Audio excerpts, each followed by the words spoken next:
the evidence.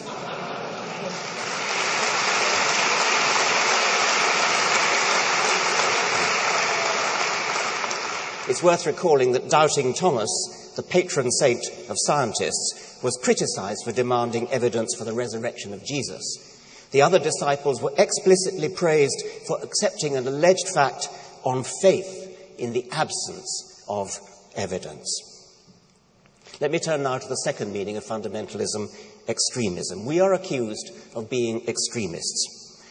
We, new atheists, are said to be no better than the Muslim extremists who hijack planes and fly them into buildings, or than the fundamentalist Christians who blow up abortion clinics. When was the last time you read of anybody who blew up anything in the name of atheism? Not blew something up and happened to be an atheist, blew something up in the name of atheism. The 19 hijackers of 9/11 did what they did in the name of their religion. They honestly and sincerely believed they were behaving in a good and righteous fashion. They believed they were doing what their God wanted them to do. They believed that they were going to a martyr's reward. They believed it because it followed logically from what they had been taught in their faith schools. Atheism doesn't have any faith schools. If we did, by the way, we wouldn't teach them atheism, we'd teach them critical thinking and how to make up their own minds.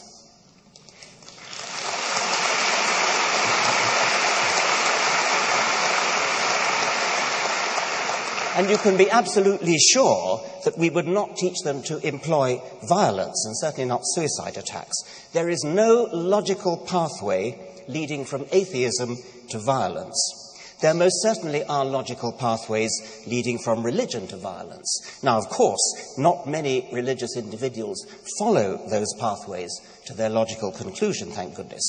But there is a logical pathway from the Quran, for example, and it only takes a minority to be lured down it. For atheists, there is no such logical pathway. The nearest we get to violence is in the words we use. And there's a big difference.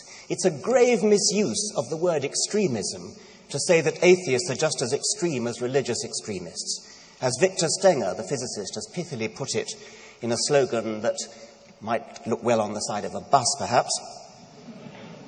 Science flies you to the moon, religion flies you into buildings.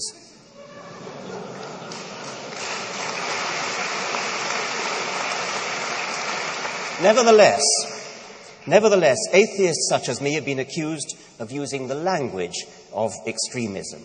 We are strident, shrill, intolerant, aggressive, arrogant. We worship the mind rather than the soul, rather than the heart, rather than the gut, perhaps one might say, to parody Charles Moore. And we are accused of giving offence.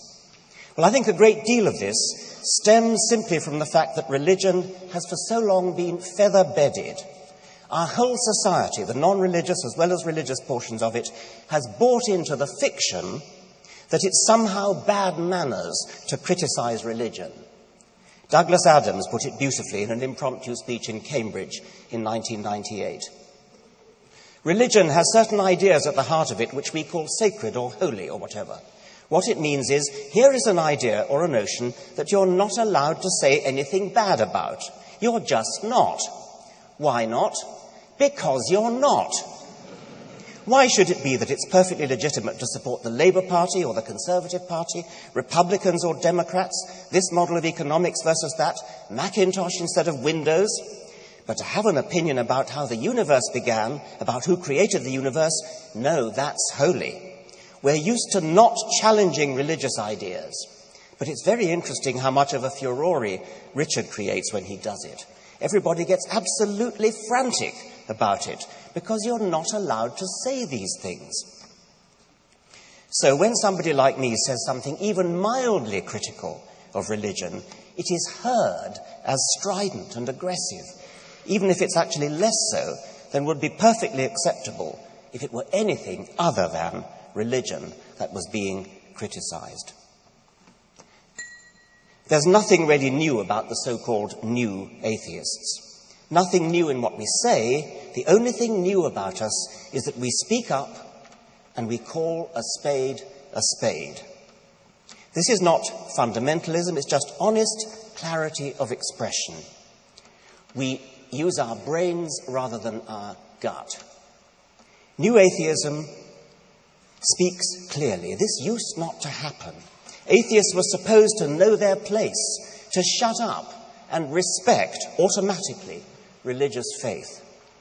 I love a quotation from Johann Hari, who said, "I respect you too much to respect your ridiculous ideas."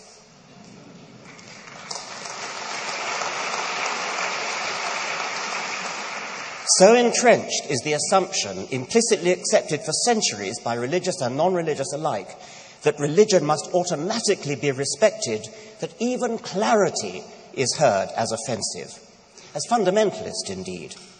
I'm confident that this audience will not be swayed by such pussyfootery and will vote with their heads instead of with their guts. Vote against this motion. Thank you.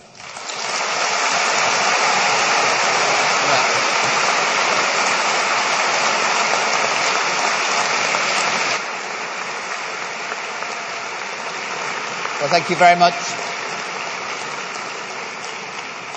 Thank you very much indeed, Richard, and you'll be very glad to know that you're in the school which is teaching critical thinking, philosophy, and indeed thinking to every single student. You'll be less pleased to hear that we're also teaching Christianity and Buddhism and Hinduism, but, we try and cover all different types